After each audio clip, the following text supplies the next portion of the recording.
Okay, my name is Clark. I'm going to be presenting today on an issue that's very relevant here at Cal Poly and among universities across the nation to faculty and students. That issue at hand is the difference between the quarter system and the semester system. The reason for my presentation is to show why the semester system is better than the quarter system. I'll support this in three different ways. First, the semester system supports student success better than the quarter system. Second, the semester system benefits professors and faculty.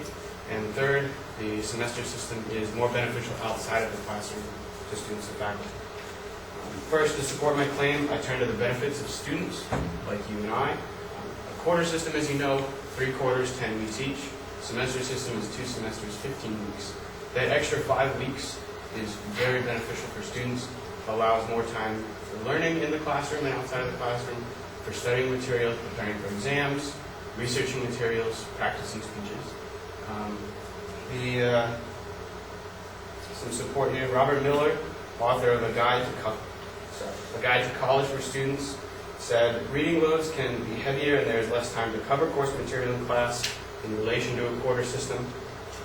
Other support from R. Diamond in his article, Designing Courses and Curriculum, pointed out that the pace of a quarter system is so fast, students are unable to experience much meaningful learning, and I completely agree with this. The quarter system here at Cal Poly, I'm sure you've had classes that feel rushed. I know I have. I'm the 4th year here. I've experienced many classes that you miss a day. This class, for example, we missed a day. I was supposed to be presenting last Wednesday. Here I am Monday. Things get pushed back. Learning material in class is condensed. We're trying to rush as students to learn it. For exams, we're studying material that we haven't learned in class yet. It becomes a hazard to students. Whereas on a semester system, that extra time, not a problem. For that extra 5 weeks of cushioning, it's much more comfortable for students. God forbid in the quarter system if we miss 2 or 3 weeks. Who knows? Other research on this topic to benefit students, McTay and Wiggins point to the same issue, saying that semester enables students who are struggling to have more time to seek help from teachers and to catch up if they fall behind. Because students have more time, they'll learn the material better. Another fact supporting students is for transferring students. Students that transfer in or out of the quarter system to a semester system or vice versa. There could be issues with unit transfer. A semester system might not accept quarter system units, saying it doesn't cover some of our curriculum. A specific example for a transfer who is a student athlete.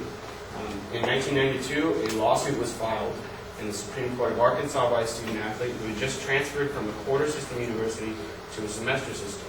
The new semester university denied him eligibility to compete on the baseball team because the quarter system units did not match up with the new semester units.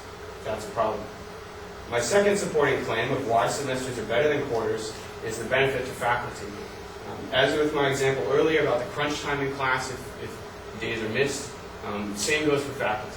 They're rushed to present all the information to us as students. That hurts them because they have limited time to present. They're trying to squeeze everything in, limited time grading, limited time preparing for the next classes. That is a dilemma there. Oftentimes professors will reduce the course content in order to make sure everything is covered. Researchers and professors Barr and Tagg wrote that faculty members have set lower expectations for student learning in a quarter system. Those lower expectations are easier to cover in a quarter system because they're lower. It's easier for the teachers to explain everything if there's less information to explain. In a longer semester system, not only could the teachers detail all those things and make sure the students understood them, but the professors could go into more detail about things they enjoy, things they've studied to get to the point they are, things they enjoy teaching about that they can dig deeper into. My third supporting point for why semesters are better than the quarter system is the benefit outside the classroom. As students, an important step from the university into the job market and to real life is internships and part-time job experience. In a semester system, the semester in the spring ends mid-May. Quarter system, as you know, mid-June. That extra month is crucial to getting summer internships. According to multiple sources that I found, including the author of a college guide for students, which I mentioned earlier, and Ohio University's president, quote, students have a better opportunity at landing summer job opportunities or internships if they finish in mid-May rather than mid-June on a quarter system. Also, outside of the classroom, on a more personal note, semester systems have a longer winter break that allows for more time spent with family, more time spent with friends, people you love over the holidays. That is another benefit of the semesters. So I've gone over multiple reasons why the semesters are better than the quarters: student success, benefits to professors, and benefits outside of the classroom. I hope you agree with me that the semester system is better than the quarter. Thank you.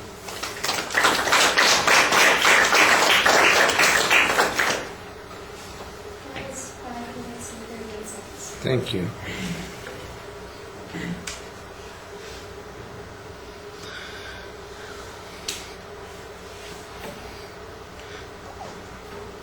All right, let me start by just grousing a little bit about the word better. That sounds like a value claim. There might be an objective standard for it if you can find it more efficient, or it has substantial advantages, or some other terminology like that, which would be less likely to suggest that you're making a value judgment on that. I did think that the secondary points that you presented seemed to suggest more objective criteria. So although the proposition itself was a little bit problematic, I thought the supporting points were more clearly in the category of factual claims. The internal labeling on the secondary points was very clear. The speech is easy to follow. You've got lots of explanations. Your proof is not always as thorough as it could be. You've got a couple of hypothetical examples. You have some sources that give you a little bit of authority on a couple of points. The one thing that I think that's missing here is some statistical information to back up some of those claims. So, for instance, you talk about right at the end the internships, that it's more problematic. Well, is there a way to measure that students who go to a school that has a quarter system get fewer internships or summer positions than students who have a semester system? Or, for example, that students who are in the quarter system perform less efficiently on, let's say, graduate exams or some other criteria that we can use to measure whether or not the material that's being covered in the class in that amount of time is appropriate or sufficient, or whether it's been dumbed down for the quarter system. That's the one component that I think is missing from the speech. Otherwise, you give clear explanations of what everything is that you're talking about, and you've got some authorities that suggest these theories, and you quoted them. It's just a question of is there any way that could be more convincing on those points? All right, thank you.